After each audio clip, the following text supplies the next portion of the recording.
To everyone. Thank you for joining us today.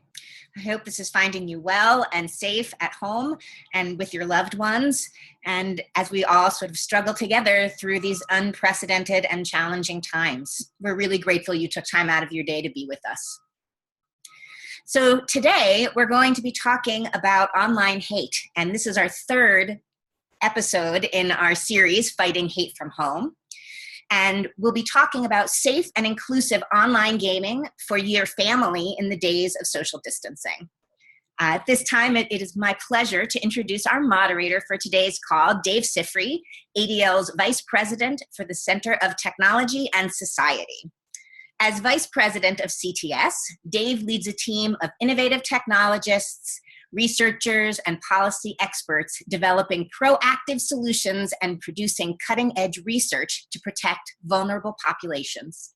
In its effort to advocate change at all levels of society, CTS serves as a vital resource to legislators, journalists, universities, community organizations, tech platforms, and anyone who has been a target of online hate and harassment.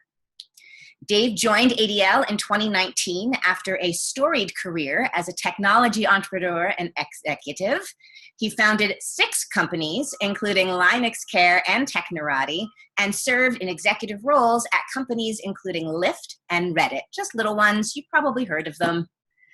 In addition to his entrepreneurial work, Dave was selected as a technology pioneer by the World Economic Forum and is an advisor and mentor for a select group of companies and startup founders. As the son of a hidden child of the Holocaust, the core values and missions exemplified by ADL were instilled in him at a very early age.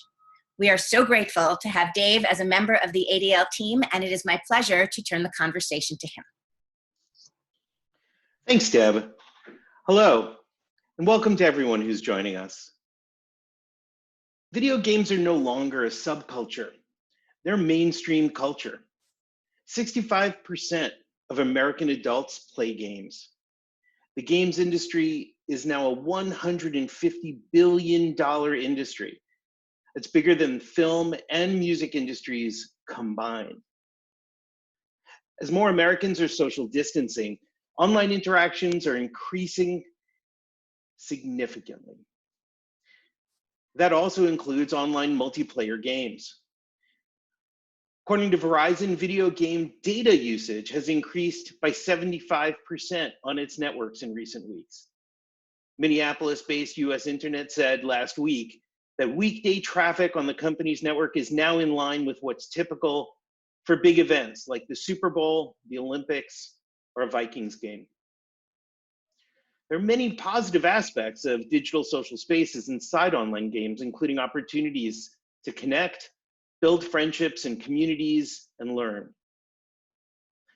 According to ADL's 2019 report, Free to Play, Hate, Harassment, and Positive Social Experiences in Online Games, 88% of online multiplayer gamers have experienced some form of positive social interaction while playing online multiplayer games, including 51% who report making friends and 50% reporting helping other players as part of gameplay. On the other hand, that same study found that 74% of adults who play online games in the US have experienced some form of harassment while playing games online, and 65% of players report severe harassment, which includes physical threats and stalking.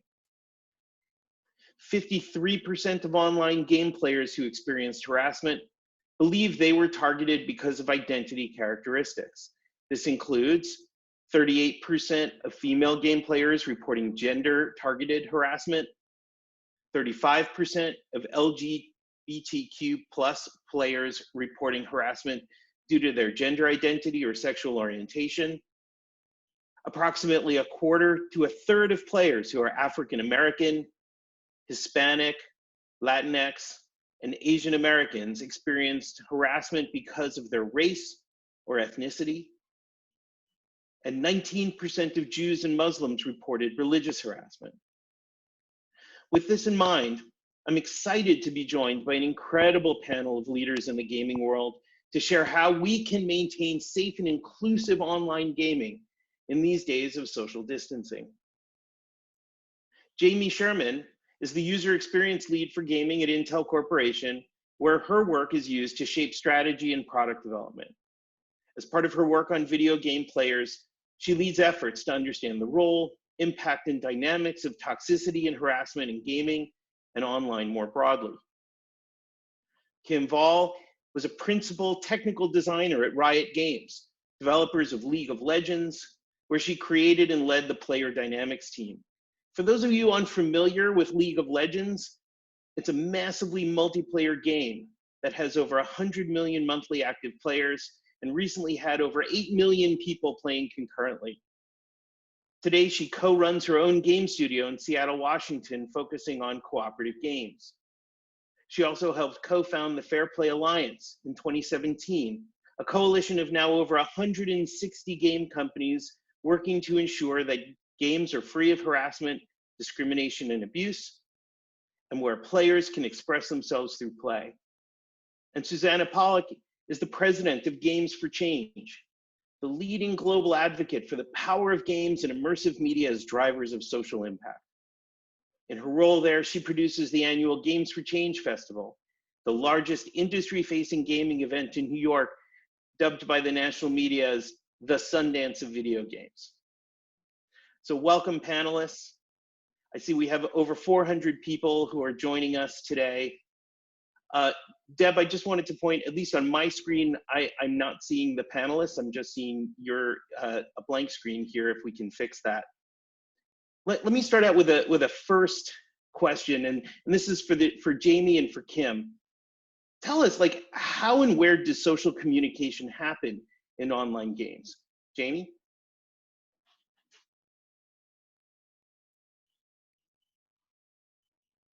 I think you're on mute. There we go. Yep, I should be good now. So in the research that I've done, communication happens in a number of different ways. So in many games, it can happen within the game, either through texting, in-game texting, or in-game voice chat, if they have that capacity. But a lot of players that I've spoken to actually use other kinds of platforms to communicate. So they might be playing while using oftentimes Discord. That's a very popular platform where people can use both voice chat and text chat, but also and then other kinds of communication. In China, it would be YY, other kinds of platforms where they might be communicating more directly, not necessarily through the game. So you get both. You get a pretty wide variety. Kim, like, what are you seeing? I know that, like, in a lot of the multiplayer games, people are connecting via voice chat. Can you talk a little bit about that? Yeah, I think it's important to differentiate that there's kind of three different styles of games, loosely speaking. There's offline games where, as Jamie said, there's other ways that you can connect through community tools, boards, etc. And then there's online games which actually can have direct player-to-player communication, such as voice chat, but don't necessarily have that. So with voice chat, oftentimes what you're seeing is communication, just like what we're doing right now. In headsets, you're communicating with folks, for example, on the same team, and you're trying to strategize, or sometimes you're just hanging out with your friends and discussing what you're doing and spending time there. And it's really interesting to see, especially over the last few years, we've seen a movement into games as social spaces or hangout spaces. So people are actually spending times with the primary goal of socializing with one another and just having something to do, namely play a game in the background. So Susanna, with all this with all this communication that's going on, and the harassment that we learned about, from the survey that we did last year, I mean, what do we do? Shouldn't we just tell our children, or not to play games online? What are the benefits for online play, especially for young folks? And I'd imagine there's a lot of people with kids and grandkids, and they're worrying about this. What do you tell us more? Well, first, I think we have to recognize that the games are really, they've become a critical social aspect, right, of people's lives and particularly children's lives. So the relationship with games as a way to potentially to express themselves and developing a personal identity on that platform within that medium. To shut that down, I think is going to be a struggle, and is not necessarily beneficial to them. I think the goal is really to create a dialogue, that parents should be creating a dialogue with their kids, or caregivers with their kids, about their experiences online, and help them. I think there's a couple ways to approach it. Help them in creating them as good digital citizens and giving them the tools in which to engage with this medium with their friends, as well as working up on the industry side and policy side about addressing how we can mitigate those kind of behaviors and curtail them in that environment. But to truly understand that games are in our culture, just having, it's this conversation about screen time, right? Games are one forms of screens that kids engage with. And it's not that all screens are bad. It's not all games are bad. It's about understanding where your kids are, what environments they are in, just like they would be outside in the playground. You know where they are. There are rules that have to be followed in the playground. We need to ensure that the digital playgrounds that they are in are also safe, and they understand the rules, and they understand how to ask for help and navigate that world. So all that's true, but like, we've all been thrown into this new world where we can't even go out to playgrounds now, right? Or we've all got a social distance. And, so like, talk about this, especially in those special sensitive ages for kids between 8 and 13, right? And thinking like, how do we raise good gamers? What are the most important skills that kids need to learn as they move from that more protected, moderated environment to the more Wild West? And especially for parents who may not have been thinking about this quite as much up until now. Right. So we have at our organization, we do have an initiative called Raising Good Gamers. And it is about that. How can we empower youth and give them the skills, the social emotional skills, and the tools so they can engage in these digital playgrounds in a safe and healthy way? Some of the ways that we can start with as parents and caregivers is by showing them modeling good behavior. A lot of parents are gamers, right? I grew up with this medium as well. How do you engage in this environment? Even in board games, right? Kids just start by playing Candyland and things like that, right? So how do you encourage that kind of good sportsmanship and communicate to each other in that environment? And that absolutely translates into the digital space. But as we think about this new medium, kids are on their computer or on their phone. I think the first thing to look at is have them play these games in a shared space, right? Do it in a place where there is some monitoring as a parent, and you can step in as needed. Start a dialogue with them about the games.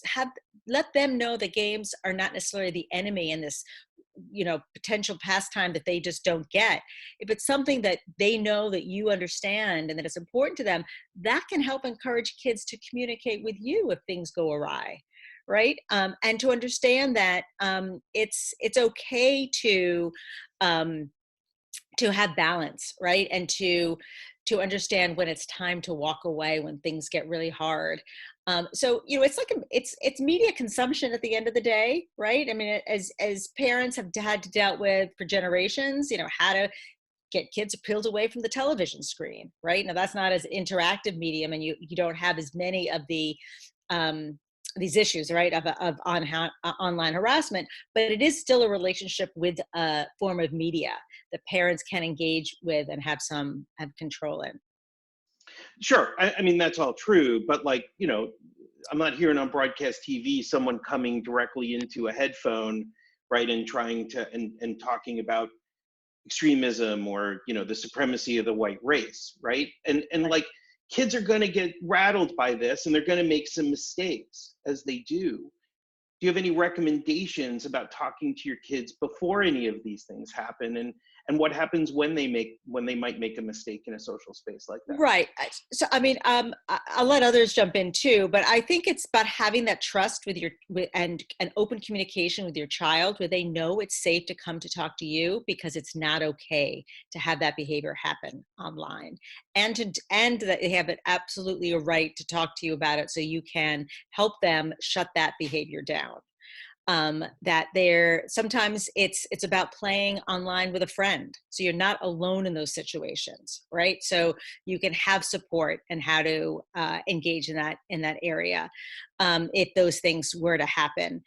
So I think the first thing to encourage is that the kids are not alone when they are experiencing this, both spiritually and physically, right? So they're not alone in the room, particularly younger kids. They possibly are playing with other people, and that it's okay to disengage and to not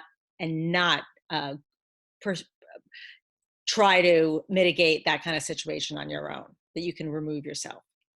All right, so look, I mean, you folks are all like literally professionals in the game industry, right? For those of us who aren't, who may be way behind on this stuff, do you have some recommendations, on safe games, and we can talk about the different ages for different kids, like which games are safer than others? Where do you see less harassment? And I'm gonna ask a follow-up to that around what happens when your kid might be harassed. Can we reach out? How do you reach out? Do you reach out to law enforcement? Like what does a parent do when they find this? So let's start with safe games. All right, Jamie or Kim? Kim, do you want to go? Sure, I'm happy to jump in. I think from the perspective of safe games, there's a few different things that you can consider when you're trying to understand whether or not a game is right for your child, your family. I think one of the things is just the content. So we do have some online rating systems such as the ESRB, which I think provide good guidelines to understand the sorts of things that might be seen in that game, just in a similar fashion how you might look at a movie review, for example, to determine if it's appropriate. Today, ESRB does include online, I believe they call them interactive elements as well, which gives you some understanding of in what ways your child might be interacting with others, the level of exposure that you might expect to see in that game. The thing, though, that I would really stress with all of those is that they're only guidelines, and ultimately you know what's right for the young people in your life, and it's really important to jump in and try to understand more about that game. Now, if you're non-gamers, certainly that could seem really intimidating. It's not necessarily the reality that you suddenly have to, play all of these different games and get involved. But certainly I think there are some steps you can do to understand a little bit more about the content. One is most games now, if not every game, just about, you can actually seek out on YouTube and see the gameplay, see what's going on in those games, and just, watch it, spend some time kind of understanding the maturity of the content that's in there, the types of interactions that you're seeing. For a lot of other games as well, there's the opportunity to toggle settings, so you can control the amount of interaction that's happening in that game. So for instance, you can turn off voice chat, you can limit chat to be with friends only, and to that end I would say getting involved and understanding when it's appropriate given your child's age, in understanding who's on their friends list. Are these friends from school? Maybe that becomes a house rule, only friends from school on your friends list. And don't be afraid to talk about who's on that list and ask questions about that. And then finally, just thinking about the nature of the content. Great kids games or all age games like Roblox, Minecraft, Splatoon 2, Fortnite, Rocket League. I mean, those are all games that have, really all ages kind of content and a lot of great controls that allow you to mitigate the amount of interaction your kids are going to have. And then there's other websites like Safe Kids Games, they skew a bit younger, and other places as well that I think are worth considering. I mean, sometimes you've got kids who are 13 and 14 who are getting onto environments or playing in competitive or team environments with 25 and 30-year-olds. Mm-hmm. And how do you protect your kids from that? How do we talk to them now? And what happens when they're harassed? Jamie? Yeah, so I'll take this in a personal direction and just sort of talk about my own family and what we do. I have one of each. I have a 9-year-old who's a little mature and wants to be involved in lots of websites and games that are probably a little over her age relevance. And then I have a 15-year-old as well. So with the 9-year-old, we have some rules around, we talk a lot about making sure what it is online is. I think of it very much like a public space. It's like putting your kid on a public bus, and if they're going to be alone on a public bus, or they're going to be alone online, they have to know some things about just keeping themselves safe. So we have a lot of discussions about what's okay to put online. How do you know who a person is? People aren't always exactly who they seem. And then every so often we actually go through her friends list and say, who is this person? And she says, oh, that's a kid I know from school. Okay, that's great. Who's that person? Oh, well, I think they're a friend of somebody else. And you're like, no. And then and that becomes an opportunity to also both sort of police that a little bit, but also to have that conversation about why I'm not happy with that person on her friend list. And so that is one of the things that I do with my younger daughter, and she's probably the most avid gamer. And so one of the other things that I think is good is when she can, I think it's great, especially right now, that she can talk to her friends while gaming. I mean, it's so important for her to be able to have that kind of social time. But I much prefer that if she's talking, only able to speak to people who are on her friend list, and not to strangers. I don't feel, I don't want her playing games where you would be on a team with a 25-year-old, right? And so that becomes, and so if she's going to be on voice chat in particular, it's important to me that it either be something like, maybe, if the game enables everybody to speak together, then I'd rather her be using a different, something like Discord, where she can just talk to her friends. Right. Wait, what's Discord? So what's Discord, just for those of us who are new to it? So Discord is a sort of a third party, it's not a gaming platform, but it's a platform it's kind of like, it can be a little bit like Google Hangouts and a little bit like iMessenger. It has text chat capabilities, and it has voice chat capabilities, but you can create what they call a channel, and it's just you and your friends. Right? So I can create a channel and invite you, and it's just you and me, or I can invite just my small friend group, or I could invite my entire 4th grade class, right? But you can control who's in and who's not. And so parents also, or grandparents, can be there to just supervise and moderate as well. Is that something that, is this the new sort of park bench that you can sit at while you're in the playground? You could do that. I will say for myself, I'm a very bad helicopter parent, and I have a tendency not to supervise. But I do like to be a member, so that I can drop in and kind of say what's going on. So, and I do that with all the social media channels that my younger daughter's on. For the older kids, so my older daughter's 15, supervision, in my opinion, is not so easy, right? I have a lot less control, and if I tried to control it, the likelihood is that she would find other ways to do it behind my back. So I feel like with the older kids, it's so much about that communication, because I can't be there. And she's going to go off and find new people, and I'm not going to have any. And so I'm speaking here completely personally. All I can do is try to make sure that she's making good decisions, and that if she doesn't make a good decision or something bad happens, then she comes to me first before it escalates, right? So if something happens, come tell me. No consequences, right? And because I feel like that at some point they're out in the world, they're on the city bus, they're on the playground, you're not there. And so just in the same way that you're walking through the park, I think it's a bad idea to talk to people, to even be in the park at 11 o'clock at night when there's some creepy people out there, and definitely don't talk to those. I suggest you don't talk to them. You have to start to make decisions about, what is it like online? What do you need to watch out for? What are some of the danger signs? And come to me if you have any questions. What's going on? Sure, but I mean, games by their nature are competitive, yeah. right? Yeah. So of course there's going to be some trash talk. So, but where's the line? Where's this line between competitive banter and hate and harassment? And when your child does actually encounter hate and harassment, what do you do next?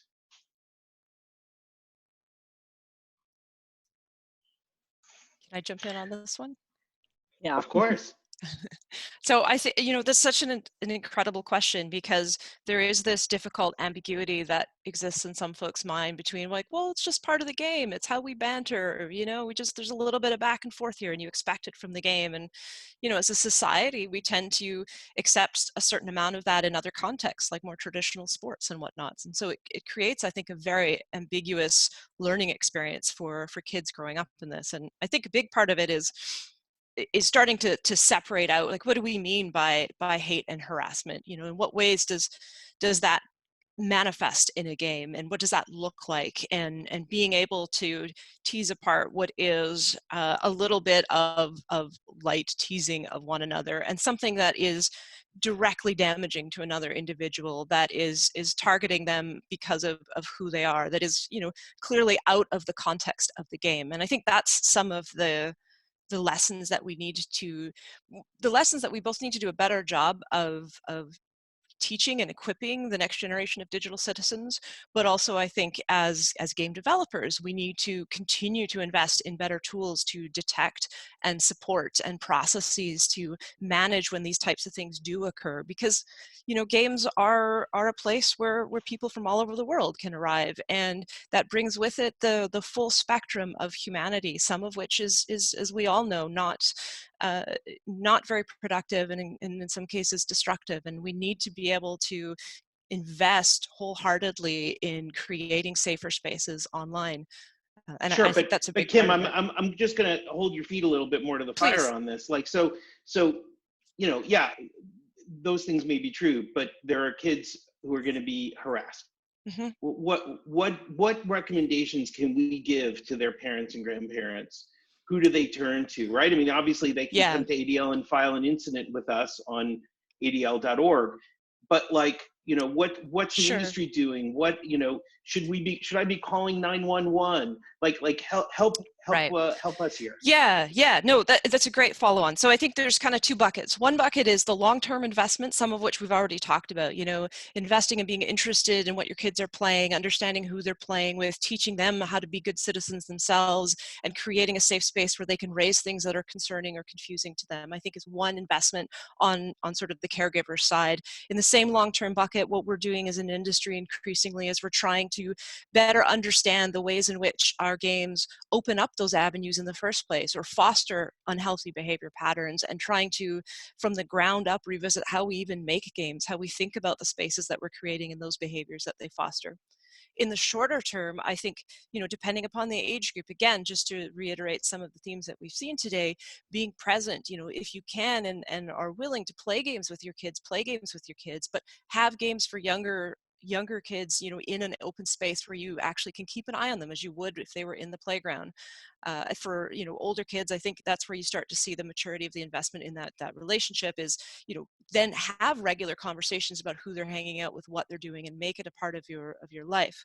On the gaming company side, and a little bit to the caregivers and players as well, report behaviors. Gaming companies, it's very difficult to moderate on the kinds of scale that we see people playing games. That's not to say we're not trying, and there's not a lot of amazing technology that's going into this, some of which is becoming increasingly effective.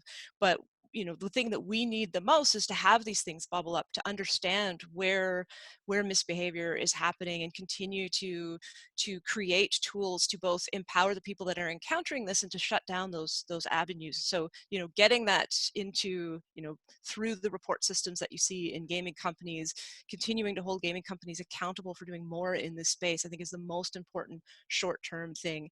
And if you do see something unfold, report it. Disconnect from the game that you're playing. That's fine. I think it's better to shut down that, have a conversation with your child about what you saw immediately, and revisit who's on their friends list and how they ended up in that situation. It may be possible, for whatever reason, that that game is just not the right choice, and it's totally okay to make that decision. All right, thanks, Kim. So before we dive into the Q&A portion of the call, I want to share, Yes, Jamie, I want to add something, real because quick. I have heard a lot of some stories. Occasionally things do escalate in ways that go well beyond something offensive. So when somebody says something offensive, I think what Kim says is absolutely right. Report it if you can. I also think documenting, but there are stories where people where things do happen. People start, and when it escalates beyond the platform itself. So when somebody say, they were playing a game, something happened, and then this person starts to follow them, or this person starts to harass them in other platforms, or it becomes truly frightening, then I do think one is document, right? So don't throw those things away. And two, I think not only reporting it through the game, but I would explore other ways to report when somebody, because that is harassment, and it does start to have legal implications, and it also can be quite frightening. So there's a big, I think, what as Kim was saying earlier, there's a big difference between something that's kind of offensive, or maybe my threshold for offensive and your threshold for offensive are a little bit different. And then I can, I remove myself, or I say, we say get out of the game, but there, or report it when it goes, when it feels like something that seems against the policies of the game or that community. But I do want to just sort of make sure that we acknowledge that sometimes really bad things do happen, and to be on top of that, and not to think that, oh, it's just a game, because just acknowledge that.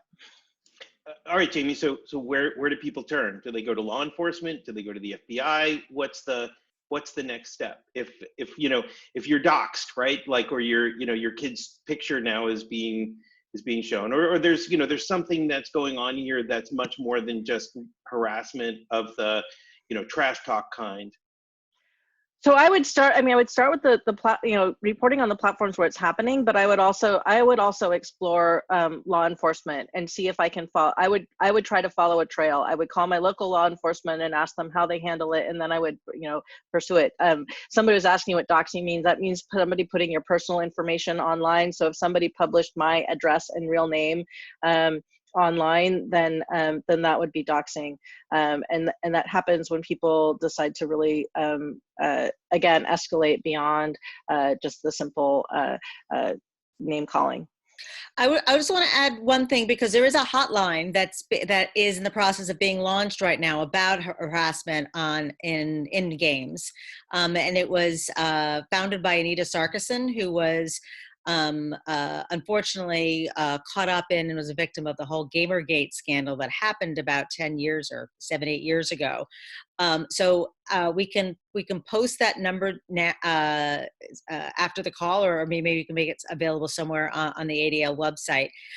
But it literally is structured. It's gameshotline.org, and it is about really more about emotional support. And it's a free text-based message center. And it's a place where you can get support and direction of what to do when you're experiencing harassment. All right, great. Just for the sake of time, we want to get to Q&A. Before we do, I want to share some recommendations that ADL's Center on Technology and Society has been working on regarding the gaming industry and its policies, and it's been informed a lot by conversations with folks like on our panel. First, it's really important to note that online game players want to see change. 60% surveyed agree that companies should do more to make online gaming safer and more inclusive. 58% agree that targets of online harassment should have more legal recourse. And 55% agree that games should have technology that allows for content moderation of in-game voice chat. Second, parents and families should educate themselves on game platforms and have conversations with young people in their lives about them. Second, you can watch pro-social streamers on sites like Twitch and YouTube and listen to them talk about how they play with the young people in their lives. Model in your own play, and by the way, this isn't just your own, but it could be with cousins or older siblings, and talk about how they play with those young people and how they would want young people to play in online game environments. And of course, educate yourselves on how to report hate and harassment on popular online games. So with this in mind, though, we believe that the industry should improve the rating system that gives meaningful information to consumers about the nature of the game's online community and social standards. Create tools for content moderation for in-game voice chat. Now, CTS is currently in conversation with major tech companies to find ways to push research toward this technology.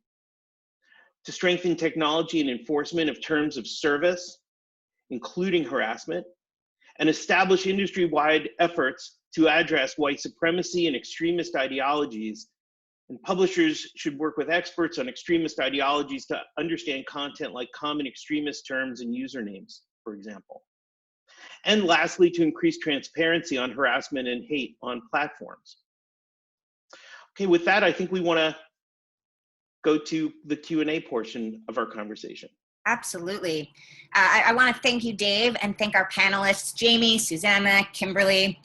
We're going to do some Q&A, and I'm going to remind you how to ask a question. If you are viewing our webinar today from your computer, there is a chat option on the bottom of the Zoom program where you can just type in your question for anyone on our panel. Or alternatively, if you're calling in perhaps, you may email your questions to onlineevents@adl.org. We have about 15-20 minutes, and so we're going to do our best to get to as many questions as we can. We've already received a few, so let's dive right in. All right, so our first question: do online voice chats with games have terms of service?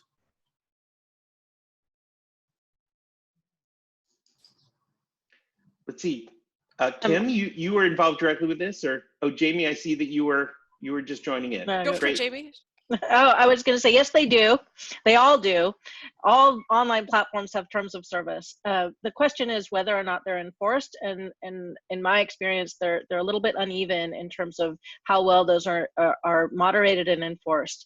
And so voice chat in particular turns out to be quite difficult, and this is something that my company is looking at, and a number of other folks are looking at, is how to do this more effectively, because it's labor intensive and it's complicated and it's difficult. So yes, there are terms of service, and yes, there are generally rules about there's rules of conduct on most game platforms and most chat platforms, but that doesn't always mean that those rules are not broken. Yeah, I think that sounds about right. So here's the next one. Are white supremacists targeting young gamers? And is there more data on this? Do we know? I've seen, this isn't my area specifically, but I have seen some research on this, and it depends on what you mean. The research that I've seen was really on the ways that white supremacists are using different kinds of online platforms in order to do recruiting and how they do that. And they generally do that through what we normally think, by exploiting what we normally think of as pro-social techniques. So cracking jokes, it's almost like grooming of you know, in terms of child abuse. They crack a joke, and your kid laughs, and then they feel like, oh, we're kind of getting chummy and we get to be friends, and then they slowly start to grow the rhetoric, and they share a meme that's kind of funny, and I think you know, in the ethos of today, those kind of witty, slightly edgy, a little bit transgressive kinds of humor are very attractive, and that just becomes a kind of, and then you know, potentially your kid could start to feel a part of something, and that's and this is how there are techniques that they're using. I don't know, I mean, in terms of addressing that, honestly, and this is just maybe somebody else has other ideas, all I can say is communication with your kids and being aware of it as it happens, and being able to have those conversations about why I think those words are inappropriate, or why I think that joke isn't funny. Yeah, and I can actually speak to some of the data on this. So when the Center for Technology and Society did our nationally representative gaming survey of American adults last year, we found that nearly a quarter of players, so 23% of the players that we surveyed, were exposed to discussions about white supremacist ideology, and almost 1 in 10, about 9%, were exposed to discussions about Holocaust denial in online multiplayer games. So, and the specific quote was, we asked them actually, were you asked about the superiority of whites and the inferiority of non-whites? And that's where they answered those questions affirmatively. So it's absolutely occurring, and I think it's an important conversation to have with your kids sooner rather than later. Yeah, on the gaming company side, you know, these things are always insidious insofar as they can be hard to detect at the moment, and there's a lot of creativity that can be found in trying to work around the rules that we do put in place. But we certainly do look for things like misplaced links in a conversation where it doesn't make any sense to have an internet link appear, things like that, looking for behavior patterns that can be indicative of inappropriate behavior.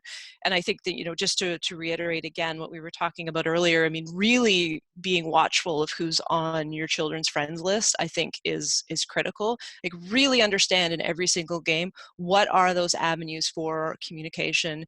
And in a lot of games, there are ways to play the games without voice chat. As much as it might enrich the experience, if you're with a trusted group, it's okay to say no voice chat for this game. And there's games that have what we call ping systems that basically give you ways to communicate as a mechanism within the game that aren't direct communication. So you can click on a thing and maybe the character says something in context about the thing that you've clicked on, systems like that. So exploring other opportunities for kids to express themselves in the game that are otherwise pretty limited, and shut down those channels as well.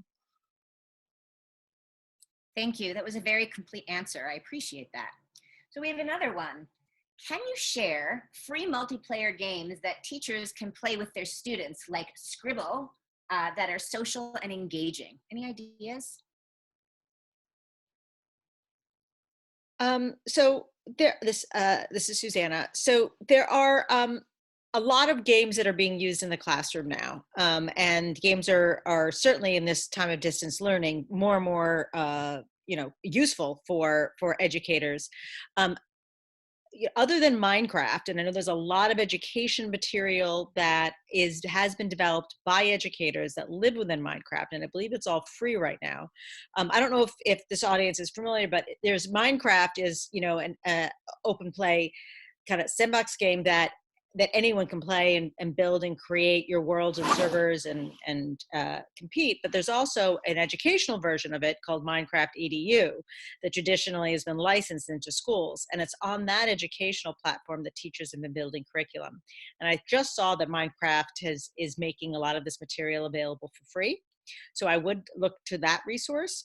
I also want to say that on our website, gamesforchange.org, we do have a library of over 250 games that are positive games. Now, they're not all multiplayer games, but they are curated, and you can filter and sort depending on what kind of game you're looking for. And so I just want to put a plug out there that there are a lot of games too that you can encourage your families to play, that don't lend themselves to being in these kind of susceptible environments.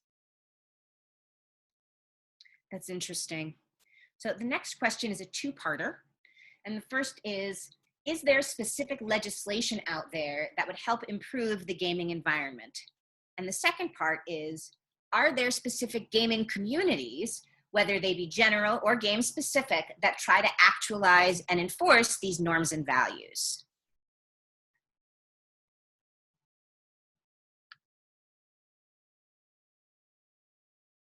I could maybe speak to the latter part of the question just on behalf of the Fair Play Alliance. So as was mentioned at the beginning, I'm the executive director of the Fair Play Alliance. We're a cross-industry initiative of over 160 gaming companies that works very specifically with and on behalf of the industry to try to find ways to foster healthier interactions as a part of how we make games. And as part of that, trying to find ways to help and empower companies so that they can be held accountable for doing more in this space. A lot of times, I think it is an incredibly difficult space, partly because I think there's been a lot of misinformation, misunderstanding. It's not been a space that has had the benefit of the same level of maturity of tools that we see in game development more generally. You know, this is a space that really, in many respects, is pretty new in terms of how we're focusing on it. And so we're really, you know, our philosophy is about finding and disseminating best practices for addressing this systemically and putting those tools in the hands of game developers everywhere. And a lot of that, I think, comes down to understanding the mechanisms of how this stuff is propagating online. You know, with various companies that I've worked with, I'm not at liberty to share which particular companies, but, you know, I will say that the actual targeted hate and harassment and like the really serious, very concerning behavior that we saw oftentimes was lower than 0.1% in the normal operation of a game. So it can be very, very low. But that's not to say we didn't see concerning patterns of negativity, of disrespect, you know, just general kind of inappropriate or on the border behavior. And I think a lot of that is trying to understand, how do these things bubble up? You know, kids will experiment with terms. You know, I don't want to think back to the stupid things I probably said as a kid.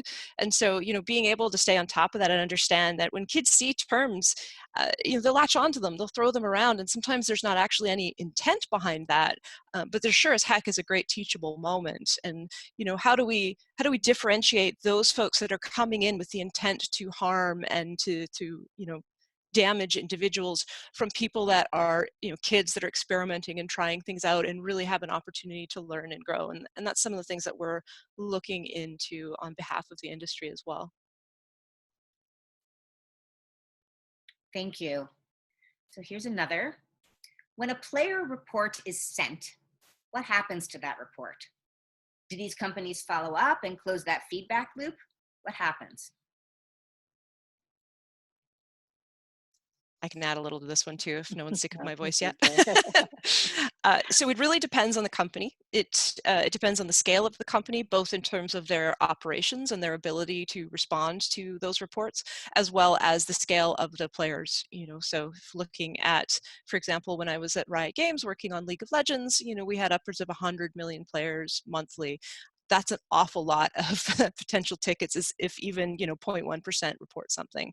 And so you have to look at it from a bunch of perspectives. So, you know, how can you help bubble up the most critical reports effectively? How can you figure out a way to respond to those appropriately and effectively? How can you build trust with the population that you're doing the best that you can? And also, how do you face the reality that you can't do it all, you can't be perfect, you are going to miss cases. And so how do you address that as well? So typically what happens is, if there is an automated system in place, which a lot of games today have, there's some amazing third parties out there that are delivering some really excellent software solutions for this, then you might see it go through some sort of third party processing to assess the severity of it and do basically an initial triage. And then it may bubble up to a player support agent that is able to actually look at that.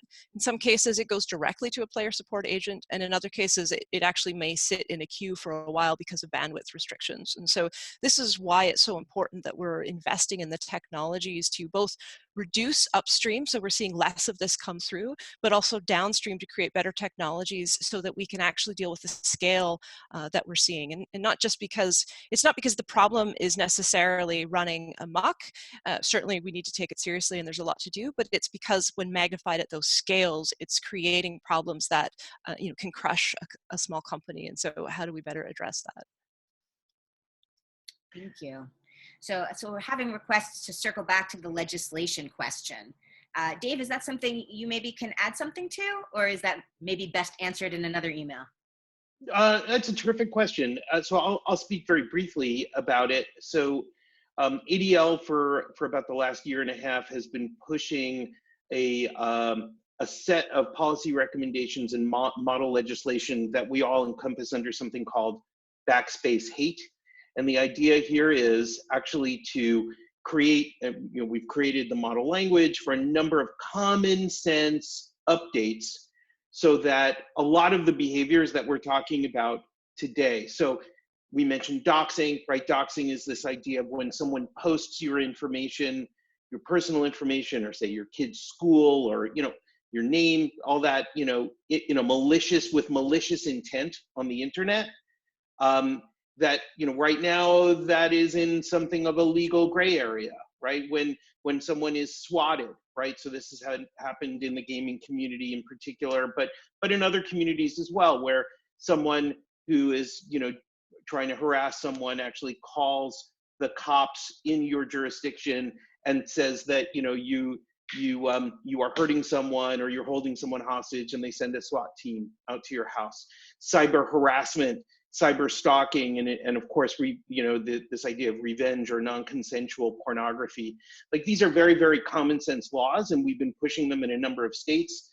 In fact, right now there is a model anti-swatting law that is sitting on the governor's desk in Washington State that was passed unanimously by both the House and the Senate in Washington State, and we're just waiting for Governor Inslee's signature on it, and that was part of this initiative. So this is something that ADL is going to continue to push, and this is really about just updating or creating some pretty common sense laws to actually give law enforcement and prosecutors the tools and then the education to be able to prosecute this. But as you can tell, right, things are moving fast and the technology moves quickly, and we need to make sure that the laws follow as well, also without discriminating against people's civil rights or used in ways that could harm minority or disenfranchised communities as well. Thank you. That was a very complete answer. I appreciate that. All right, so you actually touched a little bit on communities in your answer there, and so I'm going to ask this next question, which is, it's very Passover sounding. How are gaming communities different from other online communities? How is this night different than other nights? I think so. There's such a wide diversity in online communities in general. One of the things that I think is unique about gaming communities is the passion with which people actually contribute. So when I talk to gamers, actually when I first started researching gamers for Intel, they had a kind of misconception, was that they thought, oh, well, serious gamers are all about the game, and casual gamers are like about hanging with their friends. And what it turns out to be is that the people who really are most enthusiastic and passionate about gamers are also the people for whom that is their community. These are people who contribute. These are people who volunteer moderate for streams or for games or for forums. These are people who host, they lead clans in different kinds of games where they host servers. They spend a great deal of time putting time into that community. I've met people who run essentially a one-person hotline for people who have experienced harassment. He has a burner phone where he gives out his number to anybody that needs it, that just wants to call him and talk about it, and has been doing this for about 10 years. And he says he gets about two to three calls a week. And people who say, you know, that they have young people who have difficult home lives. We'll just talk to them and tell them they're about their home lives, and they help them work through problems. So in many ways, it's a very caring and compassionate and invested community, and it's interesting that you know, when I've interviewed gamers, I'll be really open about the fact that I myself am terrible. I die immediately in most every game I've played. If I can crash, I crash. If I can die, I die. It's just like, that's what I do. But what's interesting is that when I've shared that with gamers, they really want to help me find the right game. They're like, it's just a question of the right game, or you can play that game in a different way. You know, you don't have to kill people in that game. I mean, that's a part of it, but if you want to, you can go and catch butterflies. So they're really been immensely warm and welcoming and passionate. So in that sense, gaming really does have much more of a community sense than many other kinds of online spaces that I've been in. I'll let somebody else continue. Yeah, I would just add really quickly that I think there's very few other digital spaces in the world that allow, you know, someone who may otherwise feel disenfranchised or be struggling socially to be able to go be someone that, you know, like someone powerful or a cute animal, or like you can be amazing things in the context of games and go on amazing adventures and connect with people about shared passions in a way that you might be struggling to do in your day-to-day life. And so you see this deep identity arise within games, and so that it just part of the contributing factors to why gamers are so passionate. And I think it's pretty powerful and it's pretty magical, and I think it's definitely something to continue to invest in protecting. And I'm going to just add one last thing to that, is that games, to succeed in games, taps into skill sets that a lot of kids don't have another outlet in which to express themselves. So you can, not only can you be powerful by creating an avatar or a self-identity, but you also could demonstrate skills that that are really valued. And that's wonderful for young people to find something that they're very good at, right? And that becomes their tribe because they're appreciated in that way.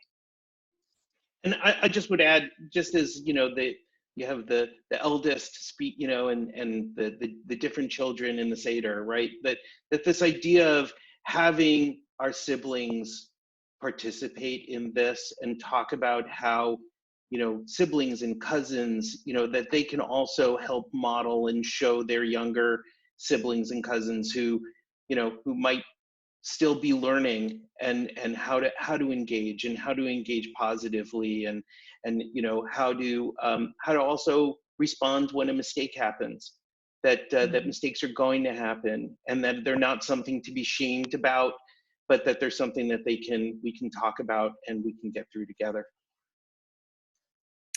Thank you, Dave. We are unfortunately out of time because we do have some more questions, but I want to be mindful of everybody's schedule.